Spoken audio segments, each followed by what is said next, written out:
चुका है, आपसे पूछा जा रहा है कि जो देखा ना जा सके। देखिए जो देखा जा सकता है उसको तो दृश्य कहा जाता है, लेकिन जो नहीं देखा जा सकता उसको अदृश्य कहा जाता है, ठीक है ना। उसके अलावा जो ज्ञात ना हो उसको अज्ञात कहा जाता है, आप लोग ध्यान रखेंगे। अगले नंबर का सवाल है करके सही वर्तनी वाला शब्द कौन सा है। तो स्वामी भक्ति कैसे लिखा जाता है, मैं कहूंगा जैसे आपका ऑप्शन नंबर बी में लिखा हुआ ऐसे लिखा जाता है। स्वामी मतलब होता है मालिक, यानी कि अपने मालिक के प्रति अगर कोई वफादार है तो उसको स्वामी भक्ति कहीं ना कहीं कहा जाएगा। कौन सा वाक्य शुद्ध है, तो शुद्ध वाक्य की साथियों पहचान करिए। मैंने मौसमी को बुलाया, देखिए ये तो मैंने ही गलत लिखा हुआ है, मैं मौसमी को बुलाता हूं, ये भी नहीं सही लग रहा है। मैं मौसमी, यहां पर मौसमी लिखा हुआ है, मैंने मौसमी को बुलाया, ये आपका बिल्कुल सही लग रहा है, यानी कि ऑप्शन नंबर डी वाला वाक्य आपका बिल्कुल शुद्ध है। नेक्स्ट नंबर का सवाल है कह रहे कि वह थोड़ा ही भोजन करता है, इस शब्द समूह के स्थान पर उचित शब्द आपको बताना है। देखिए कह रहे हैं कि थोड़ा ही भोजन, तो थोड़ा ही भोजन करने वाले को क्या कहा जाता है, मांसाहारी कहा जाता है। मैं कहूंगा नहीं, जो मांस खाता है उसको मांसाहारी कहेंगे। फलाहारी क्या उसको साथियों कहा जाता है, नहीं, क्योंकि फल जो खाता है, फल वगैरह खाकर अपना जीवन व्यतीत करता है उसको फलाहारी कहा जाता है। अल्पाहारी किसको कहा जाता है, जो अल्प का मतलब होता है कम,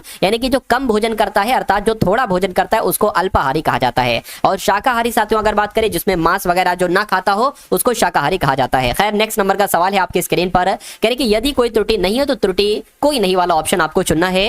वाक्य आपके सामने है कि सोहन की बहन धीरे धीरे पुस्तक पढ़ती है, इसमें दिक्कत कहां पर है मुझे बताइए। देखिए सोहन की बहन बिल्कुल सही, धीरे धीरे कोई दिक्कत नहीं, पुस्तक पढ़ती है तो बिल्कुल सही वाक्य है। मैं कहूंगा ऑप्शन नंबर बी आपका राइट आंसर हो जाएगा। जिसकी उत्पत्ति स्वभावगत ना हो उसके लिए एक शब्द क्या होगा, देखिए जिसकी उत्पत्ति स्वभावगत यानी कि खुद से ना की गई हो, एक तरीके से क्या स्वभावगत एक तरीके से ना हो, यानी कि खुद से प्राकृतिक तौर पर ना हो, तो उसको क्या कहा जाएगा, उसको कृत्रिम कहा जाएगा। कृत्रिम को आर्टिफिशियल कहा जाता है। कृत्रिम जो है ना ये प्रकृति का बिल्कुल विलोम होता है, और जिसकी एक तरीके से जो प्रकृति संबंधी हो, यानी कि प्रकृति से जिसकी उत्पत्ति हो जाए या खुद ब खुद जिसकी उत्पत्ति हो जाए उसको प्राकृतिक कहा जाएगा, ये आप लोग ध्यान रखेंगे। और जिसकी उत्पत्ति अंडे से हुई है उसको अंडज कहा जाता है, ये भी आपको मालूम होना चाहिए। चलिए नेक्स्ट नंबर का सवाल है करके दिए गए वाक्य के किस भाग में त्रुटि है, तुम्हें इस बात को अच्छी तरह बूझना समझना चाहिए। तो यहां पर दिक्कत कहां पर लग रही है साथियों मुझे बताइए। देखिए बूझना समझना ये थोड़ी ना होता है साथियों, तो मैं कहूंगा ये वाली दिक्कत है यहां पर, तो यही आपका राइट आंसर, क्योंकि यही आपसे पूछा गया था।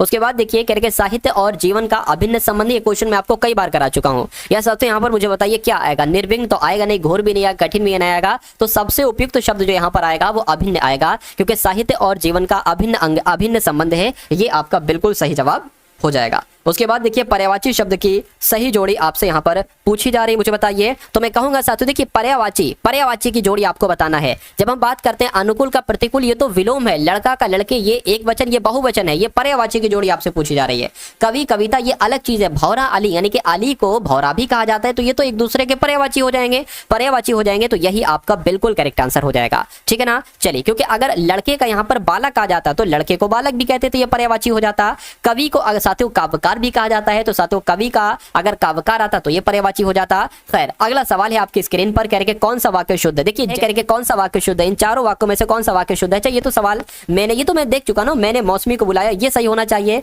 उसके बाद देखिए स्वस्थ का विलोम क्या होगा मुझे बताइए। तो स्वस्थ का विलोम शुष्क होता है, नहीं साथियों, एक तरीके से शुष्क का विलोम क्या हो जाएगा, आर्द्र हो जाएगा। शुष्क का विलोम क्या हो जाएगा, आर्द्र हो जाएगा। निरोगी का विलोम क्या हो जाएगा साथियों, रोगी हो जाएगा, तो ये भी आंसर नहीं हो सकता। मैं कहूंगा साथियों स्वस्थ का विलोम रुग्ण होता है, यानी कि राइट आंसर आपका ऑप्शन नंबर डी के साथ जाएगा। सही वर्तनी वाला शब्द चुनिए, यानी कि आपको बताना है सुषमा कैसे लिखा जाता है, तो ये तो सुषमा लिखा हुआ गलत है, ये सुषमा लिखा हुआ गलत है, ये सुषमा लिखा हुआ है। सुषमा कैसे लिखा जाता है, जैसे आपका ऑप्शन नंबर डी में लिखा हुआ है, तो जिनका भी आंसर यहाँ पर है ऑप्शन नंबर डी के साथ, मैं कहूंगा आंसर आपका बिल्कुल करेक्ट है। उसके बाद देखिए अगला सवाल है, कह रहे पल्ला पकड़ना, इस मुहावरे का मतलब क्या होता है मुझे बताइए। तो इसको कहते हैं सहारा लेना, क्या पल्ला पकड़ना यानी कि सहारा लेना। उसके बाद देखिए सादा जीवन उच्च विचार ही जीने का मूल मंत्र होना चाहिए, या सादा जीवन निम्न विचार ही जीने का मूल मंत्र होना चाहिए। इसमें खाली जगह में कौन सा वर्ड आएगा मुझे बता दीजिए। तो मैं कहूंगा सादा जीवन उच्च विचार, क्या यही तो आपने सुना है ना बचपन से, सादा जीवन उच्च विचार ही जीने का मूल मंत्र होना चाहिए, इसलिए जिनका आंसर ऑप्शन नंबर ए के साथ है मैं कहूंगा बिल्कुल करेक्ट है। उसके बाद देखिए वह बात जो जन साधारण में चलती आ रही है, इसके लिए एक शब्द क्या होगा। देखिए ये बहुत इंपॉर्टेंट चीज है और कई बार आपसे पूछी जा चुकी है, और मैं कहूंगा जब भी ये सवाल आता है हजारों हजार बच्चे इस सवाल को गलत करके चले आते हैं। वह बात जो जन साधारण में चलती चली आ रही है उसको किंवदंती कहा जाता है। क्या कहा जाता है साथियों, किंवदंती कहा जाता है। पानी का बताशा होना, इसका मतलब क्या होता है मुझे बताइए। देखिए पानी का बताशा एक तरीके से जब बताशे में पानी पड़ता है, पानी का बताशा, उसका जीवन बहुत अधिक लंबे समय तक नहीं होता है। मैं कहूंगा क्षण भंगुर एक तरीके से उसका जीवन होता है, बहुत छोटी समय का, ठीक है। तो पानी का बताशा होना यानी कि क्षण भंगुर इसका राइट आंसर हो जाएगा। श्वेत का विलोम क्या होगा अब मुझे बता दीजिए। देखिए अगर आपसे यहां पर पूछा जाए अगर आपसे यहाँ पर पूछा जाए कि उग्र का विलोम क्या होगा, क्योंकि बहुत पूछा जाता है, तो उग्र का विलोम होता है सौम्य, और श्वेत का विलोम क्या होता है, मैं कहूंगा श्याम होता है, यानी कि राइट आंसर आपका ऑप्शन नंबर बी है। उसके बाद देखिए बिजली का आपसे पूछा जा रहा है कि समानार्थी शब्द क्या हो सकता है, देखकर मुझे बता दीजिए कि बिजली का समानार्थी शब्द क्या होगा। तो आप सभी लोगों को मालूम होना चाहिए साथियों, बिजली की बहुत सारे, जैसे कि बिजली को सौदामिनी कहा जाता है। क्या कहा जाता है? बिजली की जब हम बात करते हैं तो बिजली को साथियों सौदामिनी कहा जाता है। बिजली को क्या चंचला कहा जाता है? मैं कहूंगा बिल्कुल बिजली को चंचला भी कहा जाता है। अच्छा, बिजली को चपला भी कहा जाता है। तो मैं कहूंगा साथियों यहाँ पर आपका right answer option number B हो जाएगा। उसके बाद देखिए अब यहाँ पर साथियों सामान्य लिख देंगे। चलिए, इनमें से कौन स्वतंत्रता सेनानी मोतीलाल नेहरू के साथ स्वराज पार्टी के संस्थापक थे? तो मैं कहूंगा स्वराज पार्टी का गठन कब किया गया था? 1923 में इनका गठन किया गया था, और इसके किसके द्वारा किया गया था? देशबंधु चित्तरंजन दास के द्वारा और मोतीलाल नेहरू के द्वारा। तो यहाँ पर मोतीलाल नेहरू तो लिखे हैं, चित्तरंजन दास आपका यहाँ पर राइट आंसर हो जाएगा। अगला सवाल आपकी स्क्रीन पर, निम्नलिखित में से किसने खिलाफत आंदोलन का नेतृत्व किया था? देखिए अब यहां पर अगर बात करें साथियों, ये क्वेश्चन की अगर बात करें बहुत इंपॉर्टेंट है। खिलाफत आंदोलन का नेतृत्व अली शौकत अली, ठीक है ना, अली शौकत अली, और शौकत अली आ जाए, मोहम्मद अली आ जाए, आपको ध्यान रखना इन्होंने कब किया था? 1919 में किया था। अगर आपसे पूछा जाए कब किया था, ये कब खिलाफत आंदोलन शुरू हुआ था, तो 1919 में शुरू हुआ था। और मैं कहूंगा इसका उद्देश्य क्या था? तो तुर्की के खलीफा जो थे ना, इनको एक तरीके से दोबारा से स्थापित ये हो सके, इस वजह से ये खिलाफत आंदोलन शुरू किया गया था। ठीक है, तो मैं कहूंगा साथियों यहाँ पर आपका राइट आंसर शौकत अली के साथ जाएगा। राइट आंसर जिनका ऑप्शन नंबर बी बिल्कुल करेक्ट है। दहेज प्रतिषेध अधिनियम साथियों ये कब लागू किया गया? तो ये तो 1961 में लागू किया गया था, दहेज प्रतिषेध अधिनियम। अगला सवाल आपकी स्क्रीन पर कि 1866 में ईस्ट इंडिया संघ की स्थापना कब की गई? तो ईस्ट इंडिया संघ की स्थापना साथियों ब्रिटेन में की गई थी। किसके द्वारा की गई थी? दादा भाई नौरोजी के द्वारा की गई थी। पूछे ईस्ट इंडिया संघ की स्थापना कहां की गई थी? तो ब्रिटेन में। कब की गई थी? तो 1866 में। किसने की थी? तो दादा भाई नौरोजी ने। उसके बाद देखिए कह रहे कि कौन सी शताब्दी से भारत में आधुनिक काल की शुरुआत मानी जाती है? क्वेश्चन बहुत इंपॉर्टेंट है, डबल स्टार लगाकर साथियों इस क्वेश्चन को नोट डाउन करेंगे। तो मैं कहूंगा भारतीय इतिहास को एक तरीके से 3 कालों में बांटा गया है। अगर पूछा जाए कितने कालों में बांटा गया है, तो मैं कहूंगा साथियों 3 कालों में बांटा गया है। एक तो साथियों जो भारत का इतिहास है ना, ये 600 ईसा पूर्व से लेकर 712 ईस्वी तक, ठीक है। उसके अलावा अगर बात करते हैं 712 ईस्वी से लेकर 1707 ईस्वी तक बांटा गया है, ठीक है ना।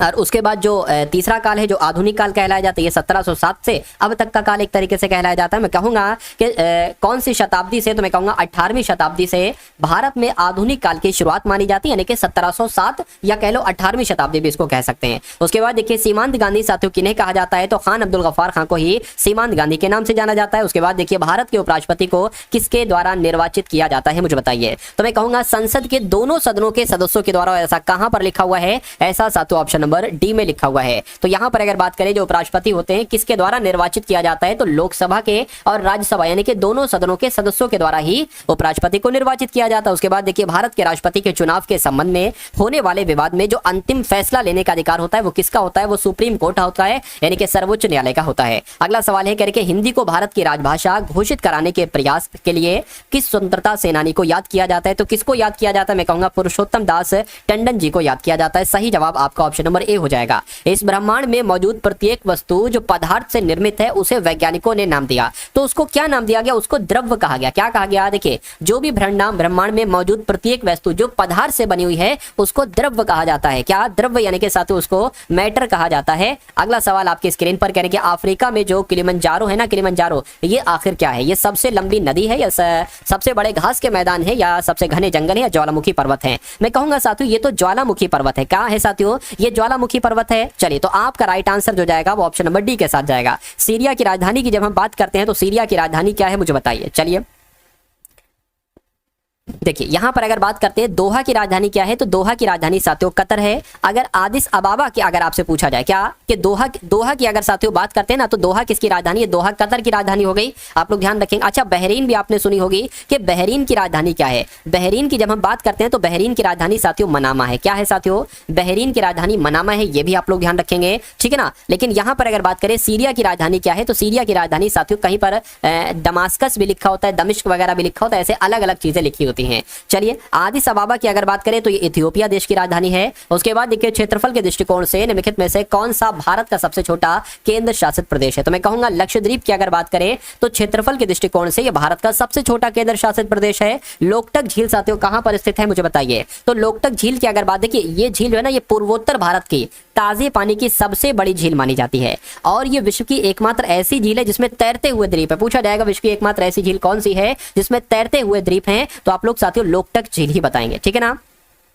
अब यहाँ पर अगर बात करिए किस राज्य में है, तो मैं कहूंगा ये तो मणिपुर में है। तो इस प्रकार जिनका आंसर जो लोग ऑप्शन नंबर ए के साथ बिल्कुल करेक्ट है। अगला सवाल करेंगे किस नदी को बंगाल का शोक कहा जाता है, मुझे बताइए। चलिए, तो बंगाल का शोक की अगर बात करें तो साथियों दामोदर नदी को कहा जाता है। क्या दामोदर नदी को ही बंगाल का शोक कहा जाता है? किस राज्य विधानसभा में एंटी पेपर लीक विधेयक पास हुआ? तो अभी हाल फिलहाल की अगर बात करें तो बिहार में साथियों बिहार की विधानसभा में एंटी पेपर लीक विधेयक को एक तरीके से पास किया गया। अंडमान निकोबार के अभी डीजीपी जो बने हैं इनका नाम क्या है? तो इनका नाम साथियों HGS धालीवाल है। क्या नाम है साथियों? HGS धालीवाल इनका नाम है और ये अंडमान निकोबार के डीजीपी बने हैं। किस एयरपोर्ट पर पंजाब सहायता केंद्र खोला गया है? तो मैं कहूंगा दिल्ली एयरपोर्ट पर ही पंजाब सहायता केंद्र खोला गया है। उसके बाद देखिए जारी फोर्ब्स के बिलियनर्स की लिस्ट में कौन शीर्ष पर रहे हैं? तो एलन मस्क साथियों शीर्ष पर रहे हैं। राइट आंसर आपका ऑप्शन नंबर सी हो जाएगा। भारत और किस देश ने सीमा शुल्क सहयोग समझौते पर हस्ताक्षर किए हैं? तो मैं कहूंगा कि यहां पर आपका राइट आंसर जो जाएगा वो न्यूजीलैंड के साथ जाएगा, क्योंकि भारत और न्यूजीलैंड देश ने सीमा शुल्क सहयोग समझौते पर हस्ताक्षर किए हैं। उसके बाद देखिए कर्मचारी राज्य बीमा निगम के महानिदेशक के रूप में किसको नियुक्त किया गया है? कमल किशोर सोन को ही कर्मचारी राज्य बीमा निगम के महानिदेशक के रूप में नियुक्त किया गया है। आप लोग यहां पर याद रखेंगे। तो अब साथियों यहाँ पर हम लोग रीजनिंग के क्वेश्चंस देखेंगे, बहुत अधिक नहीं, सिर्फ 10 सवाल देखेंगे रीजनिंग के और 10 सवाल देखेंगे मैथ के। चलिए, तो पहला सवाल आपके स्क्रीन पर आ चुका है और सभी क्वेश्चन बहुत इंपॉर्टेंट, बहुत टॉप लेवल के हैं। यानी कि पुलिस, पुरुष और पति के लिए सबसे बढ़िया जो वेन आरेख बनता है वो आपको बताने। देखिए, अच्छा यहाँ पर अगर बात करते हैं साथियों, मान लीजिए क्या हो गए, ये आपके पति हो गए। ये कौन हो गए? पति हो गए। इतना मैं कह सकता हूँ कि जितने पति होते हैं वो सब के सब पति साथियों कौन होते हैं? पुरुष होते हैं। तो ये आपके पुरुष हो गए, यानी कि सभी पति जो होते हैं ना वो पुरुष की कैटेगरी में ही आएंगे। अब यहाँ पर अगर बात करें पुलिस की, तो मैं कहूंगा पुलिस का जो आरेख बनेगा ना वो कुछ इस प्रकार से बनेगा। ये पुलिस आपकी होगी, कैसे हो गई? क्योंकि कुछ पुलिस पति भी हो सकता हो और कुछ पुलिस पुरुष हो लेकिन पति ना हो, भाई कुंवारे भी हो सकते हैं, और कुछ पुलिस हो सकता है लेडीज पुलिस हो, तो ये लेडीज पुलिस हो गई। तो मैं कहूंगा ऐसा आपका आरेख कहां पर बना हुआ है? चारों को देखिए और मुझे बताइए। मैं कहूंगा ऐसा तो सबसे सटीक जो लग रहा है वो ऑप्शन नंबर ए का ही लग रहा है। उसके बाद देखिए नेक्स्ट नंबर का सवाल है आपके स्क्रीन पर। इस सवाल को देखिए और मुझे बता दीजिए कि आपका राइट आंसर साथियों यहाँ पर क्या हो सकता है, किस ऑप्शन के साथ आपका यहाँ पर राइट आंसर जाएगा। चलिए देखिए, कहा जा रहा है कि शहद का जो संबंध मधुमक्खी से वही संबंध चीनी का किससे होगा? तो जिस प्रकार शहद मधुमक्खी के द्वारा प्राप्त होती है उसी प्रकार चीनी गन्ने से प्राप्त होती है। इसलिए राइट आंसर यहाँ पर जिनका भी ऑप्शन नंबर सी के साथ है, मैं कहूंगा आंसर आपका बिल्कुल करेक्ट है। नेक्स्ट नंबर का सवाल है, करेक्ट उस विकल्प का चयन कीजिए जिसका तीसरा पद से वही संबंध है जो दूसरे पद का पहले पद से है। तो यहाँ पर अगर साथियों अब हम लोग बात करें, देखिए टी से जी हुआ है, ए से जेड हुआ है, एन से एम हुआ है, जी से टी हुआ है और वाई से बी। अच्छा, यहाँ पर मुझे एक चीज देखकर समझ में आ रही है कि बी का अपोजिट होता है वाई, टी का अपोजिट होता है टी और एन का अपोजिट होता है एम और ए का होता है जेड, लेकिन टी का जी होता है, बिल्कुल टी का जी हो जाएगा। तो मैं यहां पर कहूंगा कि पी का साथियों अपोजिट क्या होता है? पी का के होता है। आर का क्या होता है? देखिए दो चीजें मैं आपको बता देता हूं, एक तो ये शर्ट और केस, यहां से बहुत सारी बनते हैं। अब एस का अपोजिट एच, आई का अपोजिट आर, टी का अपोजिट एच, ए का अपोजिट जेड, ठीक है ना। अब यहां पर अगर बात करते हैं साथियों, देखिए आर यहां पर है, आर का अपोजिट क्या हो जाएगा? आई हो जाएगा, तो यहां पर आई आ जाएगा, ठीक है।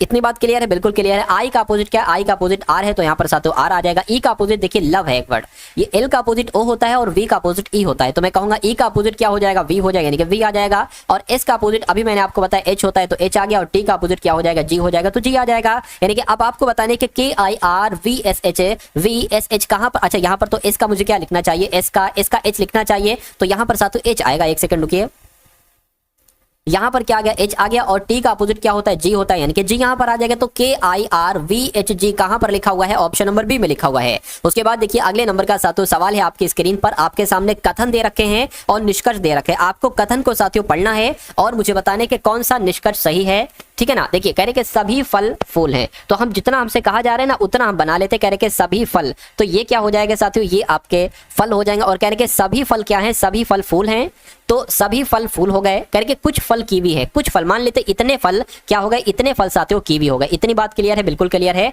अब निष्कर्ष को साथियों ध्यान दीजिए, कह रहे कि कुछ फूल कीवी है। क्या कहा जा रहा है? कुछ फूल कीवी हैं, तो कुछ फूल कीवी है, ये बात बिल्कुल सही है। कुछ फूल कीवी, इतने फूल कीवी हैं और इतने फल कीवी हैं, तो मैं कहूंगा ये वाला सही है। सभी कीवी फल है, ये बात नहीं मुझे समझ में आई भाई। सभी कीवी फल कैसे हो सकते हैं? इतने कीवी फल थोड़ी ना है, सिर्फ इतने कीवी फल हैं, इतने कीवी फल हैं, तो मैं कहूंगा ये गलत हो जाएगा। यानी कि केवल निष्कर्ष आपका एक सही होगा, यानी कि आंसर आपका ऑप्शन नंबर डी के साथ जाएगा। उसके बाद देखिए एक नंबर सीरीज वाला सवाल है। कह रहे कि सबसे पहले 6 है, उसके बाद 8 है, उसके बाद 20 है, उसके बाद 50 है, उसके बाद 106 है। तो यहाँ पर साथियों 50 लिख लेते हैं और उसके बाद क्या है 106 है। तो आपको ये बताना है कि इसके बाद कौन सा नंबर आएगा। ऐसा एक सवाल आपसे पूछा जाएगा, इसलिए बहुत अच्छे से इन सभी सवालों को आपको साथियों तैयारी में लेना है, अपने मनोमस्तिष्क में स्टोर करना है कि आखिर ऐसे सवाल आ जाएंगे तो आप कैसे जवाब देंगे। देखिए इतना तो साथियों आपको समझ में आ रहा है। यहाँ पर क्या समझ में आ रहा है कि 6 से 8 हुआ है, यानी कि साथियों यहाँ पर 2 प्लस हुआ है। 8 से यहाँ पर 20 हुआ है तो मैं कहूंगा कितना प्लस हुआ है साथियों, 12 प्लस हुआ है। और यहाँ पर 20 से 50 हुआ है तो यहाँ पर 30 प्लस हुआ है। और यहाँ पर कितना हुआ है साथियों, 56 प्लस हुआ है। तो आपको बताने कि यहाँ पर क्या आएगा। अब देखिए, अब अगर यहाँ पर बात करें, इतनी चीज आपने समझ ली बिल्कुल, तो अब इसको देखिए कितना बढ़ाया गया है साथियों, 10 बढ़ाया गया। यहाँ पर कितना बढ़ाया गया है, मैं कहूंगा 18 बढ़ाया गया। यहाँ पर कितना बढ़ाया गया साथियों, 26 बढ़ाया गया। तो यहाँ पर कितना बढ़ाया जाएगा, एक ये सवाल। अब उसके बाद अगर बात करें, यहाँ पर 8 बढ़ाया गया, अच्छा यहाँ पर भी 8 बढ़ाया गया, तो मैं कहूंगा यहाँ पर भी 8 बढ़ाएंगे। जब 26 में 8 बढ़ाएंगे तो 36 बोले तो यहाँ पर 34 आ जाएगा। अब यहाँ पर कौन सा नंबर आएगा, 56 और 34 कितने होंगे साथियों, मैं कहूंगा 9 होंगे, 90। यानी कि जब 106 में 90 आप जोड़ोगे तो ये आपको नंबर मिल जाएगा। तो 6 आ गया और यहाँ पर 19 आ गया, यानी कि 196 यहाँ पर आएगा। और 196 कौन से ऑप्शन में है, ऑप्शन नंबर सी वाले में है। नेक्स्ट नंबर का सवाल है आपकी स्क्रीन पर, कह रहे दी गई शीट को मोड़कर एक घन बनाया जाता है। इस प्रकार से बने घन में 7 दर्शाने वाले फलक के विपरीत फलक पर कौन सा होगा। एक ऐसा सवाल पूछा जाता है, ऐसा खुला घन आपको दे दिया जाएगा और पूछा जाएगा कि जहां पर संख्या 7 है ना, 7 यहां पर है, तो इसका विपरीत नंबर पर कौन सा होगा। मैं आपको सारी चीज बता देता हूं। अगर आपसे पूछा जाता है कि 4 का विपरीत क्या होगा, 7 का पूछा गया ना, 4 का विपरीत क्या होगा, तो 4 के एक इधर वाले नंबर को छोड़कर ये वाला नंबर 4 का विपरीत होगा, ये वाला नंबर। तो 4 का विपरीत क्या हो जाएगा, 3 हो जाएगा। अब यहां पर 7 का विपरीत क्या होगा, एक इस वाले नंबर को छोड़कर ये वाला, 7 का विपरीत क्या होगा, 5 हो जाएगा। और 5 का विपरीत पूछता तो 7 हो जाता। अब बचा क्या साथियों, 6 और 8 बचा, यानी कि 6 का विपरीत क्या हो जाएगा, 8 हो जाएगा। 8 का विपरीत क्या हो जाएगा, 6 हो जाएगा। तो यानी कि 7 का विपरीत क्या होगा, 7 का विपरीत 5 होगा। और 5 कौन से ऑप्शन में है, ऑप्शन नंबर ए वाले में है। चलिए भाई, उसके बाद देख लीजिए नेक्स्ट नंबर का सवाल है। आपसे कहा जा रहा है कि निम्नलिखित समीकरण को सही बनाने के लिए किन 2 संख्याओं को आपस में बदलना होगा, बताइए। चलिए इस सवाल को साथियों बहुत अच्छे तरीके से आप लोग देखिएगा।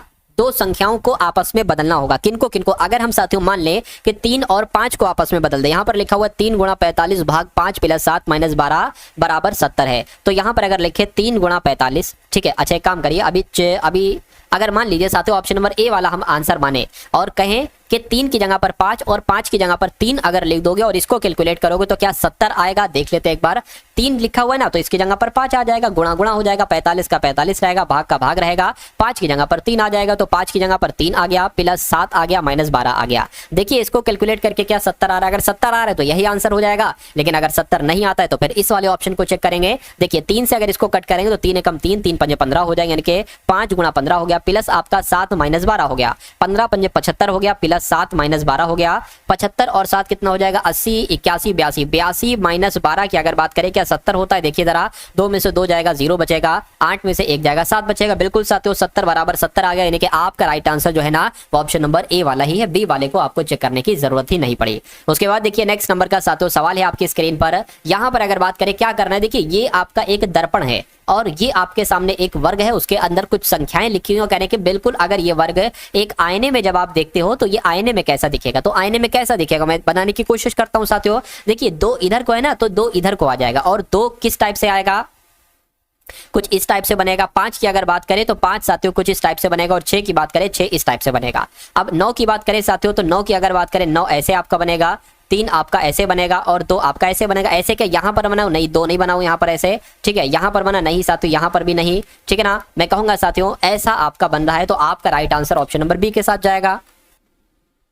नेक्स्ट नंबर का सवाल है, करेंगे उस विकल्प का चयन करें जो तीसरे संख्या से उसी तरह से संबंधित है जैसे दूसरी संख्या पहली संख्या से संबंधित है। तो यहाँ पर अगर साथियों हम लोग बात करें, कहने के 7 का संबंध जैसे 36 से है, ठीक है, 7 का संबंध जैसे 36 से है, वैसे ही 5 का संबंध साथियों किससे होगा। बस इतनी सी बात आपसे यहाँ पर पूछी जा रही है, तो बस थोड़ा सा आपको दिमाग लगाना है, और अगर आप थोड़ा सा दिमाग लगाएंगे तो मेरा मानना है कि सही जवाब तक आप बहुत आराम से पहुंच जाएंगे। अब देखिए यहाँ पर 7 से 36 कैसे हुआ। अगर हम साथियों 7 की गुणा साथियों 6 से कराए, 7 छंग 42 हो जाएगा, और इसमें से 6 माइनस करने तो कितना मिल जाएगा, 36 मिल जाएगा। उसी प्रकार अगर हम साथियों 5 की गुणा 6 से कराते हैं और इसमें से साथियों 6 माइनस कर देते हैं, 5 छंग 30 माइनस 6 कितना आ जाएगा, 24 आ जाएगा। तो मैं कहूंगा यहाँ पर 24 आना चाहिए, और 24 कौन से ऑप्शन में है, तो ऑप्शन नंबर डी वाले में। उसके बाद देखिए अगला सवाल, कहने के वॉल्यूम यानी कि VOLUME को AUQARI लिखा जाता है, तो डिजाइन को साथियों क्या लिखा जाएगा मुझे बताइए। देखिए ये देखिए मैं लिख देता हूँ साथियों, ये V होता है 22 पर, O होता है 15 पर, L होता है 12 पर, U होता है 21 पर, M होता है 13 पर, E होता है 5 पर, A होता है 1 पर, U होता है 21 पर, Q होता है 17 पर, A 1 पर, R 18 पर होता है और I होता है 9 पर। अब यहाँ पर अगर बात करें ये 4 पर होता है, ठीक है ना, ये 4 पर हो जाएगा, E 5 पर हो जाएगा, S 19 पर हो जाएगा, I 9 पर हो जाएगा, G 7 पर होता है हो जाएगा, N 14 पर हो जाएगा। अब देखिए ये 22 से एकदम एक हुआ, एक का मतलब यहाँ पर 27 है, मतलब A, Z के बाद A ही तो आता है। तो कितना बढ़ाया गया है साथियों, 23, 24, 25, 26 और 1, यानी कि साथियों साफ साफ आपको कितना बढ़ाया गया, 5 बढ़ाया गया है। तो सबसे पहले साथियों 5 बढ़ाया गया है, उसके बाद 15 से 21 हुआ, यहाँ पर कितना बढ़ाया गया है साथियों, 6 बढ़ाया गया है, ठीक है ना। उसके बाद 12 से 17 हुआ, यानी कि साथियों 5 बढ़ाया गया है, और यहाँ पर 21 से 1 हुआ है, तो मैं कहूंगा कितना बढ़ाया गया है, जब 21 से 1 हुआ है तो 22, 23, 24, 25, 26, 27, ठीक है ना, यानी कि 1, तो यहाँ पर 6 बढ़ाया गया। तो ऐसा ही ऐसा चल रहा है क्या, 5 बढ़ाया 6 बढ़ाया, देखिए जरा, ठीक है। 13 से साथियों 18 हुआ है, कितना बढ़ाया गया, मैं कहूंगा 5 बढ़ाया गया है, और ये क्या है साथियों 5 पर होता है 9, यहाँ पर तो 4 बढ़ा दिया गया, ठीक है ना। यहाँ पर साथियों कितना बढ़ाया गया, 5 से 9 हुआ है ना, 5 से 9 तो 4 बढ़ाया गया, तो कोई दिक्कत नहीं, यहाँ पर भी यही लॉजिक हम लगाएंगे। तो सबसे पहले साथियों इसमें जब हम 5 बढ़ाएंगे, 4 में 5 बढ़ाएंगे तो 9 हो जाएगा। 9 कहाँ पर आता है, आई पर आता है, और आई सबसे पहले कहाँ पर ले, एक यहाँ पर और एक यहाँ पर भी कुछ लग रहा है, हो सकता है कुछ दिक्कत हो, खैर ठीक है। अब फिर 6 बढ़ाया जाएगा, इसमें 6 बढ़ाएंगे 11 आ जाएगा, 11 पर आता है साथियों के, तो आई के कहां पर लिखा हुआ है जरा देखिए, आई और के कहां पर लिखा हुआ है, ठीक है। अब इसमें कितना बढ़ाना है, 5 बढ़ाना है, तो जब 5 बढ़ाएंगे साथियों 24 आ जाएगा। 24 पर क्या आता है आपको भी पता है साथियों, 24 पर क्या आता है, एक्स आता है, तो मैं कहूंगा आई के एक्स कहां पर लिखा हुआ, आई के एक्स है यहां पर नहीं, यहां पर नहीं। देखिए अगर हम इसको आई मान ले और इसको हम के मान ले तो एक्स ये आ गया, यानी कि हमारा राइट आंसर जो होगा वो ऑप्शन नंबर डी के साथ जाएगा। जैसे इसमें आप प्लस कर रहे हैं ना, ऐसे ही इसमें आप साथियों क्या करते जाएंगे, आप साथियों प्लस करते जाएंगे, ठीक है ना, आपका आंसर बड़े ही आराम से आ जाएगा। चलिए भाई, उसके बाद देखिए अगले, हो सकता हो कभी कभी ऐसा होता है ना साथियों, टाइपिंग मिस्टेक भी कभी कभी हो जाती है किसी किसी लेटर में, जैसे कि यहाँ पर 4 बढ़ रहा है तो कभी कभी इसमें भी टाइपिंग मिस्टेक हो जाती है, ठीक है। तो उसको आप थोड़ा सा मैनेज करेंगे, समझेंगे, लेकिन बस अगर कॉन्सेप्ट आपकी समझ में आ गया कि हाँ भाई इस सवाल में है तो मिस्टेक, लेकिन इसमें कॉन्सेप्ट ये लगा हुआ है, फिर कोई दिक्कत कोई परेशानी आपको होना नहीं चाहिए, क्योंकि मेरा मकसद यही है कि कॉन्सेप्ट आपकी समझ में आना चाहिए सवाल का, क्योंकि इन कॉन्सेप्ट पर ही आधारित सवाल आएंगे और कोई ऊपर यहाँ वहां से सवाल नहीं आएंगे। अब यहाँ पर अगर बात करें कह रहे BARK से FXWI हुआ है, STOP से साथियों यहाँ पर क्या होगा ये आपको यहाँ पर बताना है। देखिए B से F हुआ है, 4 बढ़ा है, तो हम इसमें 4 अगर बढ़ाएं तो S में 4 बढ़ाएंगे, W आ जाएगा बिल्कुल। A से यहाँ पर X हुआ है, तो मेरे ख्याल से माइनस किया गया, 3 माइनस किया गया, तो इसमें जब 3 माइनस करेंगे तो कितना आ जाएगा साथियों, 17, यानी कि 17 बोले तो Q आ जाएगा। तो WQ कौन से ऑप्शन में, ऑप्शन नंबर डी में लिखा हुआ है। लेकिन इसकी अगर बात करें R से, यानी कि 18 से 23 हुआ है, कितना 5 बढ़ा है, तो इसमें अगर 5 बढ़ाओगे तो यहाँ पर T आ जाएगा, और 11 से 9 हुआ है, 2 माइनस किया गया, इसमें 2 माइनस करोगे N आ जाएगा। मैं कहूंगा कि WQTN आपका बिल्कुल करेक्ट आंसर हो जाएगा। उसके बाद देखिए यानी कि 56 माइनस 39 गुणा 4 भाग 12 प्लस 33 बराबर 36 है, यानी कि कौन से चिन्हों को आपस में बदल दें कि साथियों बराबर कैलकुलेशन करके 36 आ जाए। सबसे पहले हम क्या करते हैं साथियों, ऑप्शन नंबर ए को मानते, मान लीजिए ये 56, ये 39, ये 4, ये 12 और ये 33, कैलकुलेशन करके 36 ही आना चाहिए। कहने के साथियों गुणा की जगह पर भाग, भाग की जगह पर गुणा रखना है आपको। चलिए तो कर लेते हैं, माइनस है माइनस लिख दीजिए, गुणा है गुणा की जगह पर भाग यहाँ पर आ जाएगा। अब यहाँ पर अगर बात करें साथियों, यहाँ पर क्या लिखा हुआ है, भाग है ना, तो भाग की जगह पर गुणा आ जाएगा, यहाँ पर प्लस है तो प्लस आ जाएगा। देखिए जरा करके बताइए क्या होगा। देखिए 39/4 12 हो गया, 4 तिहां आपका 12 हो जाएगा, प्लस आपका 33 हो जाएगा, माइनस आपका 56 हो जाएगा, यानी कि 56 माइनस 39 की 3 से गुणा कराओगे तो देखिए 39 के अगर आप 3 से गुणा कराओगे, 9 तिहां 27, 2 चला गया, 3 तिहां 9 11, तो ये कहीं ना कहीं साथियों 36 तो मुझे नहीं लग रहा आएगा, यानी कि ये लॉजिक हमारा क्या होगा, ये लॉजिक हमारा फेल हो गया। कोई दिक्कत नहीं साथियों, फिर से दोबारा से चेक करते हैं एक बार दोबारा से। यही तो कुछ क्वेश्चन ऐसे ही होते हैं जिसमें समय लगता है। अब इस वाले ऑप्शन को चेक करिए, प्लस की जगह पर माइनस लिख दो, माइनस की जगह पर प्लस लिख दो, तो माइनस है तो यहाँ पर प्लस हो जाएगा, गुणा की जगह पर गुणा आएगा, भाग की जगह पर भाग आएगा, ठीक है, प्लस से प्लस की जगह पर माइनस आ जाएगा। अब फिर से वही चीज साथियों यहाँ पर, अब यहाँ पर ये जो 12 है ना, ये 12 यहाँ पर आ जाएगा, 4 एकम 4, 4 तिहां 12, 3 एकम 3, 3 तिहां 9, तो 56 प्लस 13 माइनस 33, तो ये अगर जोड़ोगे तो कितना आ जाएगा, 69 में से 33 जरा घटाओ, कितना बचेगा 6, और साथियों 6, ये तो 66 बच रहा है, 33 36 आना चाहिए। तो ये भी लॉजिक हमारा क्या हो गया, फेल हो गया। कोई दिक्कत नहीं साथियों, जितनी मेहनत करोगे, जितना अपने आप को रगड़ोगे ना साथियों, उतने ही आप कामयाब यहाँ पर कामयाब एक तरीके से होते जाओगे, कामयाबी के निकट आप पहुंचते जाओगे। चलिए कोई दिक्कत नहीं है। तो अब यहां पर अगर बात करें, इन चीजों को हमें हटाना होगा, इन चीजों को हटा दिया। अब इसको देख लो जरा, ठीक है, कि प्लस की जगह पर माइनस, माइनस की जगह पर प्लस। अच्छा यही देखा था क्या, अभी हमने यही देखा था, पता नहीं क्या देखा था, खैर इसको देख लेते, शायद ये वाला देखा था। तो माइनस है, माइनस की जगह पर प्लस आ जाएगा, ठीक है, और गुणा की जगह पर गुणा आ जाएगा, भाग की जगह पर भाग आ जाएगा, प्लस की जगह पर माइनस आ जाएगा, ठीक है ना। अब ये 12 आपका यहाँ पर आ जाएगा, 4 एकम 4, 4 3 12 आपका हो जाएगा। ठीक है, यही देखा था शायद मैंने। ठीक है, 3 एकम 3, 3 3 9, यानी कि 56 प्लस 13 हो गया, माइनस आपका 33 हो गया। इसको जोड़ोगे साथियों इतना आ जाएगा, इसमें से 33 घटाओगे तो कितना आ गया, 9 में से 6 आ गया, इसमें साथियों कितना आ गया, एक तरीके से 3 आ गया बिल्कुल। अरे भाई हो सकता मुझसे क्या दिक्कत हुई, मैंने इसको लिया था, किसको लिया था मुझे जरा बताइए। तो इसको घटाने पर साथियों 36 आ रहा है, मैं कहूंगा ये आपका बिल्कुल करेक्ट आंसर हो जाएगा। चलिए उसके बाद देख लीजिए, नेक्स्ट नंबर का सवाल है आपकी स्क्रीन पर। इस सवाल को देखिए और मुझे बताइए कि आपका राइट आंसर क्या हो सकता है। इस सवाल में मुझे ऐसा लग रहा है मुझसे थोड़ी मिस्टेक हो गई, लेकिन जो मैंने तरीका बताया है, जो मैंने आपको राइट आंसर बताया, ऑप्शन नंबर सी वाला, यही आपका राइट आंसर होगा। उसके बाद देखिए, कथन और निष्कर्ष वाले सवाल आपके एग्जाम के लिए साथियों बहुत बहुत बहुत इंपॉर्टेंट होते हैं। चलिए कह रहे कि कुछ खिलाड़ी फुटबॉल खेलते हैं, तो मान लेते हैं साथियों क्या कि ये फुटबॉल खेलते, इतने लोग फुटबॉल खेलते हैं और कुछ खिलाड़ी, मान लेते हैं साथियों इतने, एक तरीके से ये क्या हो गए, ये खिलाड़ी हो गए। कह रहे कि इतने खिलाड़ी लोग जो है ना ये फुटबॉल खेलते हैं और सभी खिलाड़ी लोग हैं। तो ये सभी खिलाड़ी जो है ना ये कौन हो जाएंगे, सभी खिलाड़ी ये आपके लोग हो जाएंगे। अब निष्कर्ष को पढ़िए और मुझे बताइए कौन सा निष्कर्ष सही है। कह रहे कि कोई भी लोग फुटबॉल नहीं है। पहली बात तो देखिए, अगर कथन पॉजिटिव में है यानी कि उसमें नहीं है, तो निष्कर्ष अगर में नहीं है तो उसको गलत कर देना, उसको कट कर देना। कुछ लोग फुटबॉल खेलते हैं तो कुछ लोग, बिल्कुल साथियों कुछ लोग फुटबॉल खेलते हैं, मैं कहूंगा इतने लोग फुटबॉल खेलते, ये सही हो जाएगा। सभी लोग फुटबॉल खेलते, सभी लोग फुटबॉल भैया नहीं खेलते, ये गलत हो जाएगा। मैं कहूंगा केवल निष्कर्ष 2 अनुसरण करता है, ऐसा कहां पर लिखा हुआ है, ऐसा आपका ऑप्शन नंबर डी में लिखा हुआ है। चलिए भाई उसके बाद देखिए, नेक्स्ट नंबर का सवाल है, बहुत शानदार सवाल है। चलिए, कहा जा रहा है कि ए बी सी डी नाम के 4 पुरुष हैं और एम एन ओ और पी नाम की 4 महिला हैं। एक गोल मेज के परिता एक महिला के बाद, अच्छा मतलब एक गोल मेज है तो एक गोल साथियों ये हमने मेज बना ली, और 8 लोग हैं, 1 2 ठीक है 3 4 5 6 7 8, 8 लोग हैं ना, बिल्कुल साथियों 8 लोग हैं। उसके बाद कहा जा रहा है महिला के, अच्छा यहाँ पर लिखा हुआ है परिता एक महिला के बाद एक पुरुष के वैकल्पिक क्रम में, यानी कि जो क्रम है ना वो एक महिला एक पुरुष, एक महिला एक पुरुष ऐसे करके है।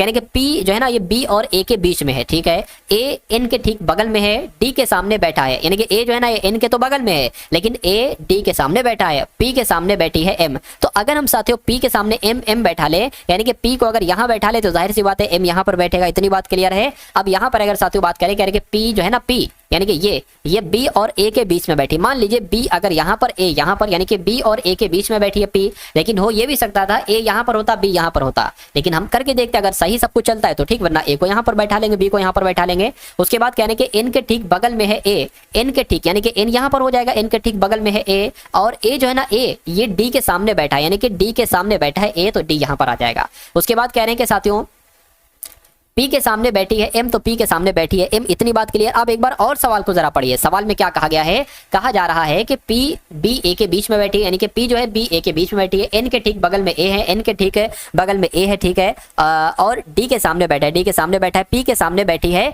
कौन, पी के सामने एम बैठी है, बी और डी के, अच्छा यहाँ पर तो कुछ छूटा हुआ है, अच्छा बी और डी के बीच में कौन बैठा है, बीच में कौन बैठा है, इतनी सी बात आपसे यहाँ पर पूछी जा रही थी। अब देखिए यहाँ पर अगर बात करें साथियों, ये ए बी सी डी है ना, ये सब पुरुष हैं, यानी कि ये पुरुष है, ये पुरुष है, ये पुरुष है, ठीक है ना। अब यहाँ पर आपको पता है कि एक पुरुष एक महिला, एक पुरुष एक महिला, तो यहाँ पर महिला आएंगी, महिलाएं तो 3 हो चुकी है, एम हो चुकी है, ये वाला एम, एन हो चुकी है, ये महिला पी हो चुकी है, मैं कहूंगा ओ बचेगी ना, तो ओ आपकी यहां पर आ जाएगी, और फिर जाहिर सी बात है यहां पर सी बचा है पुरुष, तो यहां पर सी आपका आ गया। तो कह रहे कि बी और डी के बीच में कौन है, बी और डी के बीच में साथियों ओ है, तो ओ क्या होगा, ओ आपका बिल्कुल करेक्ट आंसर हो जाएगा। चलिए भाई अब उसके बाद देखते हैं नेक्स्ट नंबर का सवाल है। इस सवाल को देखिए साथियों और मुझे बता दीजिए कि आपका राइट आंसर यहाँ पर किस ऑप्शन के साथ जाएगा, क्या आपका सही जवाब होगा। चलिए देखिए यहाँ पर अगर साथियों हम बात करते हैं, कह रहे कि डिक्शनरी के अकॉर्डिंग आपको लगाना है एम ए आर यहाँ है, एम ए आर यहाँ है, एम ए आर यहाँ है, एम ए आर यहाँ है, एम ए आर यहाँ है।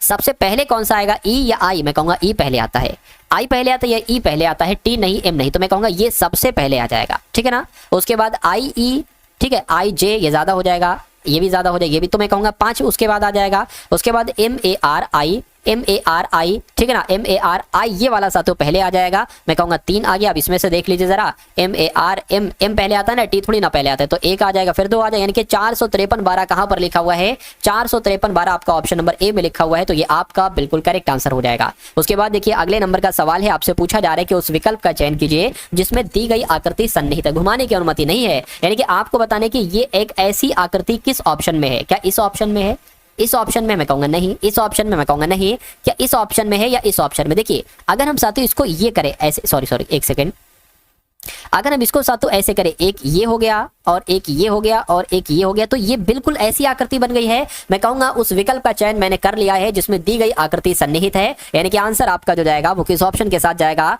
वो ऑप्शन नंबर साथियों ऑप्शन नंबर बी के साथ जाएगा।